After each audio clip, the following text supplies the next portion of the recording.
Friends, welcome back to Mazhathulli creations. ഈ channel നിങ്ങൾ ആദ്യമായിട്ടാണ് കാണുന്നതെങ്കിൽ സബ്സ്ക്രൈബ് ചെയ്യാൻ മറക്കല്ലേ. വിഷ്ണുവിന് വേണ്ടി വലിയ വലിയ വഴിപാടുകളൊക്കെ ചെയ്യുകയാണ് സത്യയും പപ്പിയും. വിഷ്ണുവിനെ രക്ഷിക്കാൻ എന്തെങ്കിലും വഴി കിട്ടുമോ എന്നാലോചിച്ച് നടക്കുകയാണ് ശാലിനിയും. എന്ത് മാർഗം ഉപയോഗിച്ചിട്ടും വിഷ്ണുവേട്ടനെ പുറത്ത് കൊണ്ടുവരണം എന്നൊക്കെ ശാലിനി വിചാരിക്കുന്നുണ്ട്. ഇതേസമയം ആ ക്ഷേത്രത്തിൽ സത്യഭാമയും എത്തി. ഈ ക്ഷേത്രത്തിലെ വഴിപാടിനെ പെട്ടെന്ന് ഫലം കിട്ടുമെന്ന് പറയുന്നത് കേട്ടിട്ടുണ്ട്. പ്രത്യേകിച്ച് ശിവന്റെ ധാരയൊഴിക്കലിന് ചെയ്താൽ നമ്മൾ മനസ്സിലാഗ്രഹിക്കുന്ന കാര്യം നടക്കുമെന്നാണ് പറയുന്നത്. എൻ്റെ മകൻ വിഷ്ണുവിന് വേണ്ടി എനിക്ക് ആ വഴിപാട് നടത്തണം. കരഞ്ഞ് സങ്കടം പറയണം. ചെയ്ത എല്ലാ തെറ്റുകൾക്കും കരഞ്ഞ് മാപ്പ് ചോദിക്കണം. ഞാൻ ചെയ്ത പാപങ്ങൾക്ക് എൻ്റെ മകൻ ബലിയേടാക്കുന്നത് എനിക്ക് സഹിക്കില്ല. ബലിയേടാക്കരുത് എന്ന് എനിക്ക് കേണപേക്ഷിക്കണം എന്നൊക്കെ സത്യഭാമ ഇങ്ങനെ പറഞ്ഞുകൊണ്ടാണ് അവിടേക്ക് പോകുന്നത്. എന്നാൽ സത്യഭാമ ചെയ്യുന്നതിന് മുമ്പ് തന്നെ പപ്പിയും സത്യമോളും കൂടി വിഷ്ണുവിന് വേണ്ടി ശിവൻ ഭഗവാനെ ധാര ഒഴിക്കുന്നുണ്ട്. ക്ഷേത്രത്തിലെത്തി സത്യഭാമ തൊഴുതിട്ട് അപ്പുറത്തെ വശത്തേക്ക് പോകുന്നു. പപ്പി ഉറക്കെ മന്ത്രം ചൊല്ലിക്കൊണ്ടാണ് ആ ധാര ഒഴിക്കുന്നത്. സത്യഭാമ ആ ഭാഗത്തേക്ക് നോക്കിയപ്പോൾ സത്യയും പപ്പിയും കൂടി ശിവഭഗവാനെ ധാര ഒഴിക്കുന്നത് കാണുന്നുണ്ട്. അത് കണ്ട് അതിശയിച്ച് നിൽക്കുവാണ്. ഇവരെന്താ ഇവിടെ എന്ന് വിചാരിക്കുമ്പോൾ പപ്പി പറയുന്നു, വിഷ്ണു അച്ഛനെ രക്ഷിക്കണേ, വിഷ്ണു അച്ഛനെ ആപത്തൊന്നും വരുത്തരുതേ എന്ന് പ്രാർത്ഥിക്കുന്നുണ്ട്. ഇതും ഭാമ കേൾക്കുന്നു. എൻ്റെ ഭഗവാനെ, എൻ്റെ മകൻ വിഷ്ണുവിന് വേണ്ടി പ്രാർത്ഥിക്കാൻ ഈ കുഞ്ഞുങ്ങൾ വന്നിട്ടുണ്ട്. പ്രാർത്ഥിക്കട്ടെ, അവരുടെ വിഷ്ണു അച്ഛനല്ലേ, മറ്റൊരാളുടെ ബിഗ് ഫ്രണ്ടും, പ്രാർത്ഥിക്കട്ടെ എന്നൊക്കെ ഭാമ പറയുന്നു. എന്നേക്കാൾ മുമ്പേ ഈ കുഞ്ഞുങ്ങളുടെ പ്രാർത്ഥന കേൾക്കട്ടെ. ആര് പ്രാർത്ഥിച്ചാലും എൻ്റെ മകൻ ഒരാപത്തും കൂടാതെ പുറത്ത് വരണം, എൻ്റെ മകനെ വെറുതെ വിടണം, ആ ഒരൊറ്റ പ്രാർത്ഥനയെ എനിക്കുള്ളൂ എന്നൊക്കെ ഭാമ പറയുന്നു. തുടർന്ന് സത്യഭാമ പപ്പിയുടെ അടുത്തേക്ക് പോകുന്നു. ദേ സത്യാമ്മയും ശിവനെ ധാര ചെയ്യാൻ വന്നതാണോ എന്ന് പപ്പി ചോദിക്കുന്നു. അതേ എന്ന് ഭാമ. ഞങ്ങളും വന്നത് അതിനാണെന്ന് പപ്പി പറയുന്നു. വിഷ്ണു അച്ഛനെ കേസിൽ നിന്നും ഒഴിവാക്കാൻ വേണ്ടിയിട്ടാണ് ഈ വഴിപാട് കഴിപ്പിക്കുന്നത്. ഇത് കേട്ട് സത്യഭാമ പറയുന്നു, ഞാനും വന്നത് അതിനാണ് മക്കളെ എന്ന്. പപ്പി പറയുന്നു, എന്നാ വാ സത്യാമ്മയ്ക്ക് വെള്ളം ഞങ്ങൾ കോരിത്തരാം. ഇത് കേട്ട് ഭാമ പറയുന്നു, മോള് വെള്ളം കോരി ക്ഷീണിച്ചതല്ലേ, വിഷമിച്ചതല്ലേ എന്ന്. എത്ര വിഷമിച്ചാലും കുഴപ്പമില്ല, വിഷ്ണു അച്ഛന് വേണ്ടിയിട്ടല്ലേ. ശരിക്കും കഷ്ടപ്പെട്ട് പ്രാർത്ഥിക്കാൻ വേണ്ടിയിട്ടാണ് ഞങ്ങൾ വന്നത്. നല്ലോണം കഷ്ടപ്പെട്ടാലേ ഭഗവാൻ കണ്ണു തുറക്കൂ എന്നാണ് കേട്ടത് എന്ന് സത്യഭാമ പറയുമ്പോൾ സത്യമോള് പറയുന്നു എന്ന് വെച്ച് സത്യാമ്മ കഷ്ടപ്പെടുകയൊന്നും വേണ്ട. ധാര ചെയ്യാനുള്ള വെള്ളം ഞാനും പപ്പിയും കൂടി കോരിത്തരാം. സത്യാമ്മ വഴിപാട് പ്രാർത്ഥനയോടെ നടത്തിയാൽ മതിയെന്ന്. എൻ്റെ മക്കളെ, നിങ്ങളുടെ ഈ ഒത്തൊരുമയും സ്നേഹം കാണുമ്പോൾ എനിക്ക് എന്നോട് തന്നെ വെറുപ്പ് തോന്നുകയാണ്. ഇതൊന്നും കാണാനും അംഗീകരിക്കാനും എനിക്ക് കഴിഞ്ഞില്ലല്ലോ. കൂട്ടുകാരായാൽ ഇങ്ങനെ വേണം, ഒരാപത്ത് വരുമ്പോൾ കൂടെ നിന്ന് സഹായിക്കണം. ഇത് കേട്ട് സത്യമോള് പറയുന്നു, പപ്പി എൻ്റെ ബെസ്റ്റ് ഫ്രണ്ട് ആയതുകൊണ്ട് മാത്രമല്ല സത്യാമ്മേ, ബിഗ് ഫ്രണ്ടിനെ രക്ഷിക്കേണ്ടത് എൻ്റെയും കടമയാണ്. അതുകൊണ്ടാണ് ഈ വഴിപാട് നടത്താനായി വന്നത്. ഇത് കേട്ട് ഭാമ പറയുന്നു, എനിക്കിപ്പോൾ പകുതി സമാധാനമായി. നിങ്ങളുടെ ഈ പ്രാർത്ഥന കേൾക്കാതിരിക്കാൻ ഭഗവാന് കഴിയില്ല. നിങ്ങൾ ഈ കാണിക്കുന്ന പ്രവൃത്തികൾ അംഗീകരിക്കാതിരിക്കാനും ഭഗവാന് സാധിക്കില്ല. മക്കളുടെ പ്രാർത്ഥന കൊണ്ട് തന്നെ വിഷ്ണു അച്ഛൻ പുറത്തു വരുമെന്ന് ഭാമ. എന്നാൽ സത്യാമ്മയ്ക്ക് ധാര ചെയ്യാൻ വെള്ളം എടുത്തോണ്ട് വരട്ടെ എന്ന് പപ്പി.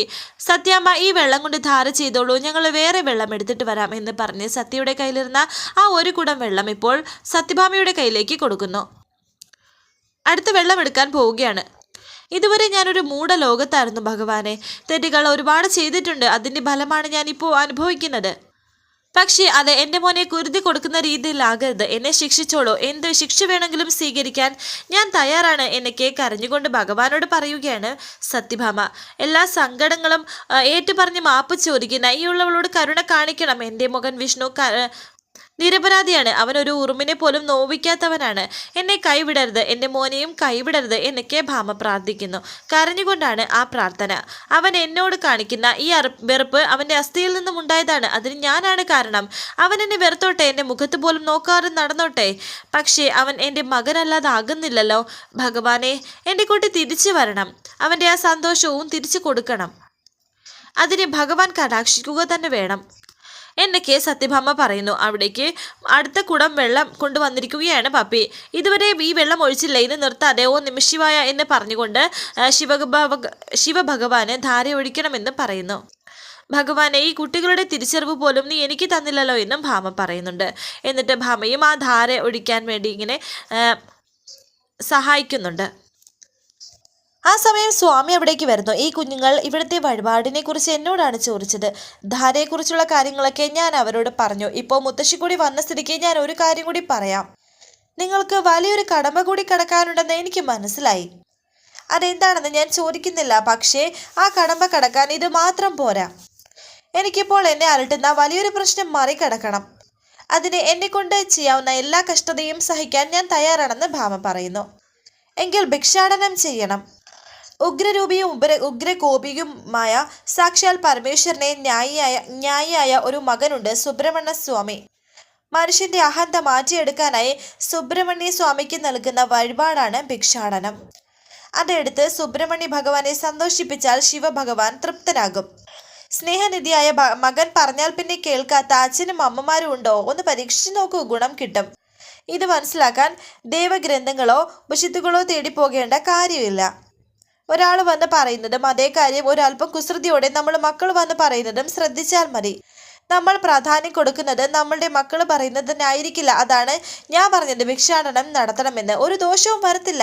ഭഗവാന്റെ അനുഗ്രഹം എപ്പോഴും ഉണ്ടാകട്ടെ, നല്ലതേ വരൂ എന്നും അദ്ദേഹം പറയുന്നു. സത്യഭാമ പറയുന്നു, ഭിക്ഷാടനമെങ്കിൽ ഭിക്ഷാടനം. എൻ്റെ മകന് വേണ്ടി ഞാൻ അതും ചെയ്യും. എന്ത് ചെയ്താലും കുഴപ്പമില്ല. ഈ കേസിൽ നിന്ന് അവനെ ഒഴിവാക്കി മാറ്റിത്തരണം. സത്യഭാമ പറയുന്നു, മക്കൾ ഇവിടെ നിന്ന് വഴിപാട് നടത്തിക്കോളൂ. സത്യമ്മ മറ്റൊരു വഴിപാട് നടത്തിയിട്ട് വരാം എന്ന് പറഞ്ഞിട്ട് കുടം അവരുടെ കയ്യിൽ കൊടുത്ത് ഭാമ ഭിക്ഷാടനത്തിനായി പോകുന്നു. ഇതേസമയം പ്രീതിയുടെ അമ്മായിയമ്മയും അവിടെ തന്നെ ഉണ്ടായിരുന്നു. പക്ഷേ ആദ്യം അവർ കണ്ടില്ല. അവിടെ കുറച്ച് ആൾക്കാർ ഭിക്ഷാടനത്തിനായി ഇരിക്കുമ്പോൾ അതിന് തൊട്ടരികിലായി സത്യഭാമയും ഭിക്ഷാടനത്തിന് വേണ്ടി ഇരിക്കുന്നു. തലയിൽ ആ സാരത്തുമ്പ് പിടിച്ചിട്ടിട്ടുണ്ട്. ഓരോ ആൾക്കാർ സത്യഭാമയ്ക്ക് പൈസ കൊടുക്കുന്നുണ്ട്. അതിൽ നിന്നും ഒരു നാണയം എടുത്തു വെച്ച് നോക്കിയിട്ട് വിഷ്ണു പറഞ്ഞ കാര്യങ്ങൾ ഇപ്പോൾ ഭാമ ഓർക്കുന്നു. ഇത് എനിക്ക് ഈശ്വരൻ അറിഞ്ഞു തന്ന ശിക്ഷയാണ്. എൻ്റെ മകന് വേണ്ടിയിട്ട് ഞാൻ എടുക്കുന്ന ഭിക്ഷ. ഈ 1 രൂപയ്ക്ക് 1 കോടിയുടെ വിലയുണ്ട് എന്നും ഭാമ മനസ്സിൽ വിചാരിച്ചിട്ട് ആ നാണയം അവിടേക്ക് വെച്ചു. അവിടേക്ക് 2 പേര് വന്നിട്ട് പറയുന്നു, കണ്ടിട്ട് ഇവർക്കൊരു കുഴപ്പവും ഇല്ലല്ലോ എന്ന്. അവരുടെ ഭർത്താവ് പറയുന്നു, കുഴപ്പം സ്വഭാവത്തിനായിരിക്കും. പണിയെടുത്ത് ജീവിക്കാൻ കഴിയില്ല. അല്ലെങ്കിൽ വീട്ടിൽ സുഖഭക്ഷണം കഴിച്ചു കഴിയുമ്പോൾ ചില തള്ളമാർക്ക് ഭക്ഷണം എല്ലിൻ്റെ ഇടയിൽ കയറും. അപ്പോൾ വീട്ടിലുള്ള മരുമക്കളോടും മക്കളോടും പോരടിച്ച് വീട് വിട്ട് ഇറങ്ങും. അങ്ങനെ ഇറങ്ങിയതായിരിക്കുമെന്ന് അവർ പറയുന്നു. അപ്പം ഭിക്ഷ കൊടുക്കണ്ട എന്നാണോ പറയുന്നത് എന്ന് ഭാര്യ ചോദിക്കുമ്പോൾ അയാൾ പറയുന്നു, ഇവർക്കൊന്നും കൊടുക്കണ്ട. വല്ല കൈയും കാലും ഒടിഞ്ഞവർക്കോ പണിയെടുക്കാൻ ത്രാണിയില്ലാത്തവർക്കോ കൊടുക്കാം. ഒന്നുമില്ലെങ്കിലും പുണ്യെങ്കിലും കിട്ടും. ഇവർക്ക് കൊടുത്തിട്ട് എന്തിനാ പിന്നെയും ഇങ്ങനെ അഹങ്കാരം കൂട്ടുന്നത്? നല്ല ബാങ്ക് ബാലൻസ് ഉണ്ടാകുമെന്നേ എന്ന് പറഞ്ഞ് അവർ പോകുന്നു. വേറൊരാൾ വന്ന് അവിടേക്ക് പൈസ കൊണ്ടുവരുന്നുണ്ട്. ആ സമയത്താണ് പ്രീതിയുടെ അമ്മായിയമ്മ അതുവഴി പോകുന്നത്. സത്യഭാമ കാണുന്നത് വസുമതി എന്നെ കണ്ടാൽ തീർന്നു എന്നിങ്ങനെ വിചാരിക്കുന്നു. എൻ്റെ ഇപ്പോഴത്തെ അവസ്ഥ ഇവളെ പറഞ്ഞ് ബോധ്യപ്പെടുത്താൻ സാധിക്കില്ല. പറഞ്ഞാൽ ഇവൾക്ക് മനസ്സിലാവത്തുമില്ല എന്നൊക്കെ ഭാമ വിചാരിക്കുന്നു. എന്താ ഇപ്പോൾ ചെയ്യുക എന്ന് വിചാരിക്കുന്നു. എഴുന്നേറ്റ് മാറാനും പറ്റില്ലല്ലോ എന്നും ഭാമ വിചാരിക്കുന്നുണ്ട്. ആ സമയം വസുമതി അവിടേക്ക് വന്നു കഴിഞ്ഞു. അതുകൊണ്ട് തന്നെ സത്യഭാമ മുഖം പോലും കാണാൻ പറ്റാത്ത വിധം മുഖത്തുകൂടി ആ സാരി തുമ്പ് പിടിച്ചിട്ടിരിക്കുകയാണ്. വസുമതി അവിടെ വന്ന് നിൽക്കുന്നുണ്ട്. ഇതാരാ? ഒരല്പം തെളിച്ചുള്ള ഒരു പിച്ചക്കാരി. ഉടുത്തിരിക്കുന്ന വേഷം കണ്ടാൽ ഭിക്ഷക്കാരിയാണെന്ന് തോന്നത്തേയില്ലല്ലോ എന്നൊക്കെ വസുമതി ചോദിക്കുന്നു. അത് ശരി, അപ്പോൾ വേഷം കെട്ടാണ്. എന്നാൽ പിന്നെ ഇത് അറിഞ്ഞിട്ടേ ഉള്ളൂ കാര്യം. വല്ല കൊള്ളക്കാരിയോ പിടിച്ചുപറിക്കാരിയാണോ വന്നിരിക്കുന്നതെന്ന് എങ്ങനെ തിരിച്ചറിയും? മാറ്റടി മുഖത്തും തുണി എന്ന് പറഞ്ഞുകൊണ്ട് വസുമതി സത്യഭാമയുടെ മുഖത്തെ ആ തുണി മാറ്റാൻ ശ്രമിക്കുന്നു. ബലം പിടിച്ച് മാറ്റുകയാണ്. സത്യഭാമ അവിടെ ഇരിക്കുന്നത് വസുമതി കാണുന്നു. അല്ല, ഇതാര്? സത്യഭാമയോ എന്ന് വസുമതി ചോദിക്കുന്നു. ഇതെന്താ ഇങ്ങനെയെന്ന് ചോദിക്കുന്നു. ഒന്നും മിണ്ടാതെ എനിക്കങ്ങോട്ട് വിശ്വസിക്കാനേ കഴിയുന്നില്ല. അല്ല, ഇതെന്ത് പറ്റി? പുതിയ രൂപത്തിൽ ഇവിടെ വന്നിരിക്കാൻ വീട്ടിൽ നിന്ന് അടിച്ചു പുറത്താക്കിയല്ലേ എന്നൊക്കെ വസുമതി പറയുന്നു. ഭാമ ഇപ്പോൾ അവിടെ നിന്നും എഴുന്നേറ്റു. അത് പിന്നെ വസുമതി, ഒരു പൂജയുടെ കാര്യത്തിനായിട്ട് എന്ന് സത്യഭാമ പറയുമ്പോൾ വസുമതി പറയുന്നു, എന്ത് പൂജയുടെ കാര്യത്തിനായാലും എനിക്കിപ്പോൾ ഓർമ്മ വരുന്നത് ഇതാണ്. മാളിക മുകളേറിയ മന്നന്റെ തോണിൽ മാറാപ്പ് കെട്ടുന്നതും ഭവാൻ. മാറാപ്പുണ്ടോ നിന്റെ കയ്യിൽ? എന്താ എടുക്കാഞ്ഞത്? അതും കൂടി ഉണ്ടായിരുന്നെങ്കിൽ ഈ കഥ പൂർത്തിയായേനെ. നിന്റെ പതനത്തിന്റെ കഥ, നിന്റെ ഗർവിന്റെയും അഹങ്കാരത്തിന്റെയും താന്തോന്നിത്തരത്തിന്റെയും ഫലമായിട്ടുള്ള അധപതനത്തിന്റെ കഥ എന്ന് വസുമതി പറയുകയും അവിടെ നിൽക്കുന്ന ഭിക്ഷക്കാരോട് പറഞ്ഞു കൊടുക്കുകയും ചെയ്യുന്നു. ഈ നിൽക്കുന്നവൾ ഒന്നാം തരം സ്വത്തുള്ളവളാണ്. ഇവളുടെ അഹങ്കാരവും ഇവൾ ചെയ്തിട്ടുള്ള ക്രൂരതകളും കൊണ്ട് മാത്രമാണ് ഇവൾക്ക് ഈ ഭിക്ഷക്കാരിയുടെ രൂപത്തിൽ ഇവിടെ ഇരിക്കേണ്ടി വന്നത്.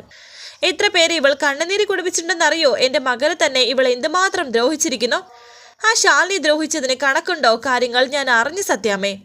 നിന്റെ മകൻ ഇപ്പോൾ എവിടെയാ? കാക്കിക്കും പരുന്തിനും കൊടുക്കാതെ നിന്റെ ചിറകിനടിയിൽ വെച്ച് വളർത്തിയതാണല്ലോ. എവിടെയാണ് അവൻ ഇപ്പോൾ കിടക്കുന്നത്? വെറും തറയിൽ, ലോക്കപ്പിന്റെ സിമന്റ് തറയിൽ. നിന്റെ വീട്ടിലെ പട്ടുമെത്തയിൽ കിടന്നുറങ്ങേണ്ടവനെ നീയാണ് ആ എത്തിച്ച് പോലീസുകാർക്ക് മെതിക്കാൻ കൊടുത്തത്.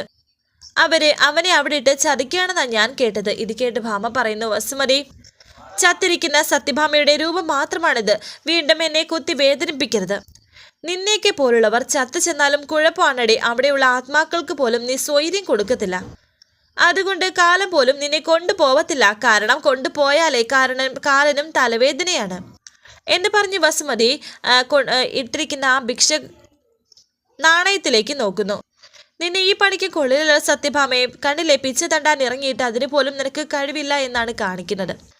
മക്കളും മരുമക്കളും ഉപേക്ഷിക്കുന്ന ഒരു സന്ദർഭം വരികയാണെങ്കിൽ വെള്ളം ഇറങ്ങി മരിക്കാനുള്ള യോഗം ഇല്ല എന്നർത്ഥം. എൻ്റെ മകനെ നീ എന്നിൽ നിന്നും പറിച്ചെടുത്തപ്പോൾ നീ ഓർത്തില്ല അല്ലേ കാലൻ നിന്റെ മകനെ പറിച്ചെടുക്കാനും അവസരം തരുമെന്ന്? എന്തായാലും മകനെ രക്ഷിക്കാനായിട്ടാണെങ്കിലും ഒരു തൊഴിൽ പഠിച്ചിരിക്കുന്നത് നല്ലതാണ്. നാലരി തെണ്ടി അരഞ്ഞിട്ടാണെങ്കിലും തിളപ്പിച്ച് കുടിക്കാലോ. എത്രയും പറഞ്ഞ് വസുമതി പോകാൻ തുടങ്ങുമ്പോൾ സത്യഭാമ ചോദിക്കുന്നു, വസുമതി, ഈ വിവരം നീ മറ്റാരോടെങ്കിലും? അത്രയും പറഞ്ഞ് വസുമതി പറയുന്നുണ്ട്, അപ്പോഴും നിന്റെ നാണം കെട്ട ആഠ്യത്തം നിന്നെ വിട്ട് പോകുന്നില്ലല്ലോ സത്യഭാമേ. പിന്നെ നീ എങ്ങനെ ഗതി പിടിക്കാനാ? ഇനി നാറാനായിട്ട് നിനക്ക് ബാക്കി വല്ലതുണ്ടോ? മുച്ചൂറും നാറിയിട്ടാണല്ലോ നിനക്ക് ഇവിടെ വന്നിരിക്കേണ്ടി വന്നത്. എന്തായാലും ബന്ധവും സ്വന്തവും ഒന്നും നോക്കുന്നില്ല. എൻ്റെ മുന്നിൽ വന്ന് കൈ നീട്ടുന്നവർക്ക് എന്തെങ്കിലും ഭിക്ഷ ഞാൻ കൊടുക്കാതിരുന്നിട്ടുമില്ല. അങ്ങനെ ഇപ്പോൾ പേഴ്സ് തുറക്കുകയാണ് വസുമതി. പക്ഷേ ചില്ലറയില്ലല്ലോ സത്യഭാമേ. നീ ചെയ്തിട്ടുള്ള പാപങ്ങളെന്നും ഈശ്വരൻ ഇതുവരെ ക്ഷമിച്ചിട്ടുണ്ടാകില്ല. അങ്ങനെ ചെയ്തിട്ടുണ്ടായിരുന്നെങ്കിൽ നിനക്ക് തരാൻ എന്തെങ്കിലും ചില്ലറ കണ്ടേനെ. എന്തായാലും നിന്റെ ഈ പത്രാസം വിലയുള്ള സാരിയും കണ്ടിട്ട് നോട്ട് തരാനും പറ്റുന്നില്ല. നീ അങ്ങ് ക്ഷമിക്ക്. അടുത്ത തവണ വരുമ്പോൾ നീ ഇവിടെ ഉണ്ടെങ്കിൽ തരാമെന്ന് വസുമതി. അല്ല, നീ ഇത് സ്ഥിരം തൊഴിലാക്കുന്നില്ലല്ലോ അല്ലേ? ഉണ്ടെങ്കിലും ഇല്ലെങ്കിലും ഇനിയെങ്കിലും നീ ഒരു ദിവസമെങ്കിൽ ഒരു ദിവസം മനുഷ്യനായി ജീവിക്കാൻ നോക്ക്. ഇല്ലെങ്കിൽ ചത്ത കിടന്നാൽ കുഴിച്ചിടാൻ പോലും ആരും കൂടെ കാണില്ലെന്നും വസുമതി പറഞ്ഞിട്ട് അവിടെ നിന്നും സ്റ്റൈലായി പോകുന്നു. വരാനിരിക്കുന്ന പുതുപുത്തൻ എപ്പിസോഡുമായി വീണ്ടും കാണാം. Thank you for watching. Please subscribe, like, share my channel.